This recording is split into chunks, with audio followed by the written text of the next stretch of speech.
Greetings to you wherever you are watching this. For those of you whom I have yet to meet in person, I'm Reverend Nicola Marsh, pastor here at Community UCC. And we see that people like you are watching our live stream each week. And because of this, we are excited to be embarking upon an experiment. And we need you. If you are engaging with us regularly, finding meaning in what we are about, we would like to extend a special invitation for you to be among the first CUCC digital disciples. For signing up for just $10 a month, you will receive a t-shirt with the new CUCC logo. And we are also exploring the idea of offering other content to those of you who are part of this new and growing area of digital ministry. Sign up to support us in this new way at cuccboulder.org/support by clicking on the yellow donate tab and noting you are a digital disciple in the instructions. Or as always, we welcome an old-fashioned check mailed to us at CUCC, P.O. Box 3646, Boulder, Colorado 80307. Thank you for being and building beloved community with us, and thank you for your gift, whatever it might be. Well, if you wanted the polished worship service, this isn't your place, and I love it. Welcome again on this glorious day in March. Boy, this has been one of the longest winters of my life. So grateful that we're leaning towards spring. Today in our tradition, it is the second Sunday of Lent, which is for us a season of examination, and this year we're calling it the Holy Pause. So in that spirit, I invite you now to create a little internal pause for yourself, for your heart and your soul, to take some deeper breaths as you're moved, and to let yourself arrive here a bit more fully as we each aim to tune in to hear whatever word God has for us this day. And I offer this preacher's prayer from Psalm 19. God, may the words of my mouth and the meditations of all our hearts be acceptable in your sight, our rock and our redeemer. Amen. Go. That is the first thing God says to Abram. Go from the land that you know, go from your people and the place that has been your family forever. Go. Not just leaving behind what you know, but go with me to a land you know nothing about. God is asking him to leave everything behind and to be willing to go somewhere he has never been before. And as this ancient story goes, in return, the Divine One promises blessings, as Erica said. And if all goes as planned, God tells him that great nations will emerge from this very moment, from this man, from this momentous decision of whether or not to go. Now, the text doesn't tell us how much time passes before the decision is made, but it tells us he went. And I wonder why. Why did he choose to go? How did he know it was the right thing to do? Did he need weeks to pray about it and consult the wise people in his life? Is that part of the story just left out? Or did he have clarity that it would be worth it right there and he just went?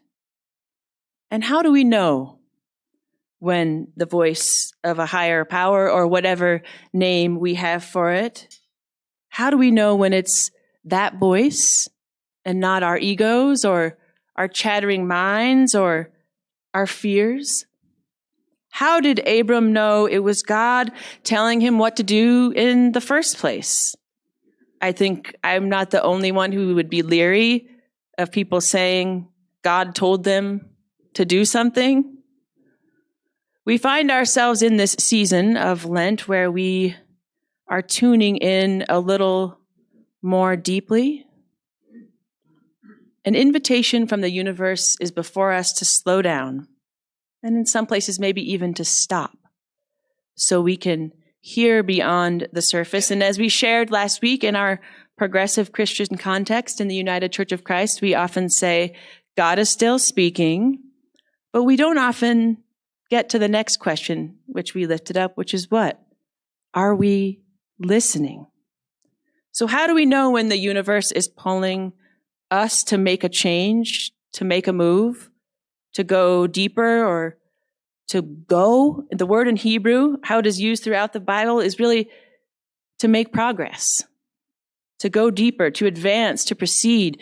So I wonder if in 2023, what this story has for us is, how do we know when the divine or the Spirit or God is asking us to pass from one place to another? How do we know when it's time to go out beyond where we are right now to the next stage or the next stop? I can't say I know what it's like to have an experience where it feels like the existence of a whole nation is hanging on your yes or no. Does anybody have that experience like Abram? You do, Philip? You feel like a whole, wow. Well, we got to follow up there. I don't know what it's like to have a decision so big like that before me, but I do know what it's like to feel like you're being pulled or lured towards something. Does anybody else had that experience where you, even if you want to ignore it, you can't at a certain point, and it just keeps coming?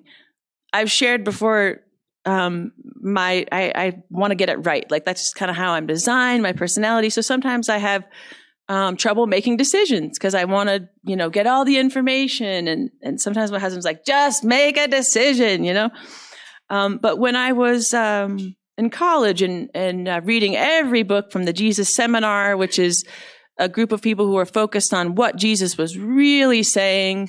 And at the time, it was a groundbreaking stuff, Marcus Borg, John Dominic Crossan, and I just read everything I could get my hands on, and started attending the First Congregational Church of Tucson and every Bible study would offer. And my first campus minister was this sweet retired Disciples of Christ minister named Mary.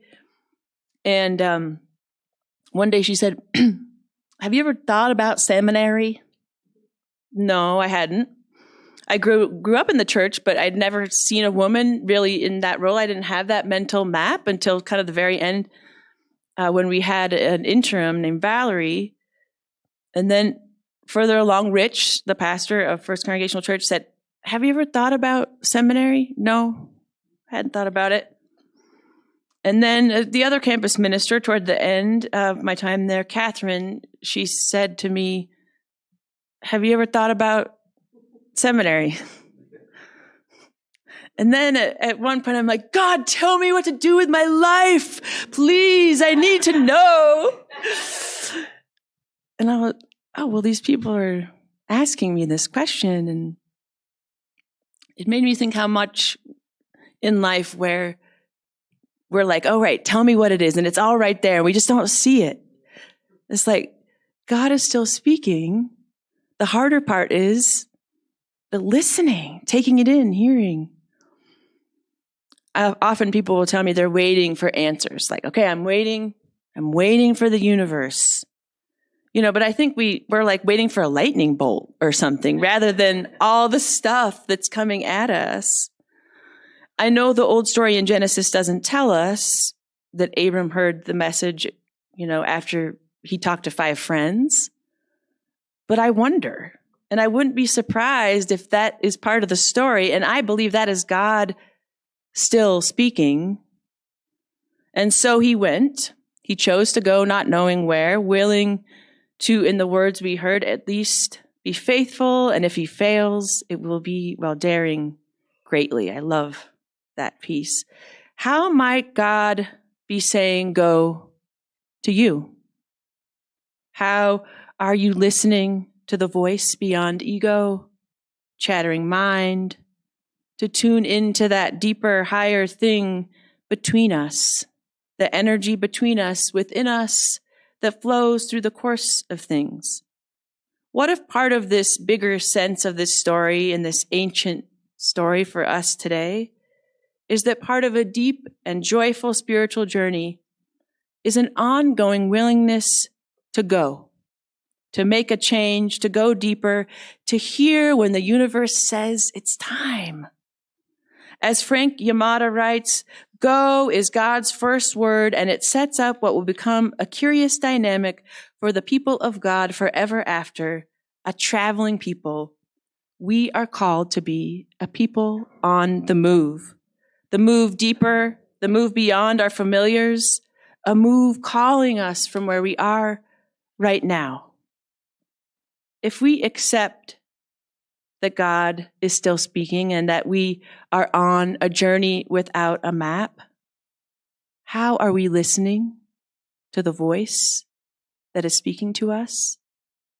How are each of us collectively being asked to go?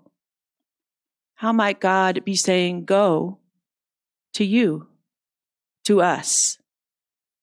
So, beloved of God, go do it, go leave it, go see it, go sit with it, go ask about it, go find it, go change it, go shape it, go lead it, go make it. Go. What a gift that part of our task is to go deeper and further together, even into the great unknown. Go. May it be so. Amen. I invite you to tune in now to a few moments of silence. Greetings to you wherever you are watching this. For those of you whom I have yet to meet in person, I'm Reverend Nicola Marsh, pastor here at Community UCC. And we see that people like you are watching our live stream each week. And because of this, we are excited to be embarking upon an experiment. And we need you. If you are engaging with us regularly, finding meaning in what we are about, we would like to extend a special invitation for you to be among the first CUCC digital disciples. For signing up for just $10 a month, you will receive a t-shirt with the new CUCC logo. And we are also exploring the idea of offering other content to those of you who are part of this new and growing area of digital ministry. Sign up to support us in this new way at cuccboulder.org/support by clicking on the yellow donate tab and noting you are a digital disciple in the instructions. Or as always, we welcome an old-fashioned check mailed to us at CUCC, P.O. Box 3646, Boulder, Colorado 80307. Thank you for being and building beloved community with us, and thank you for your gift, whatever it might be.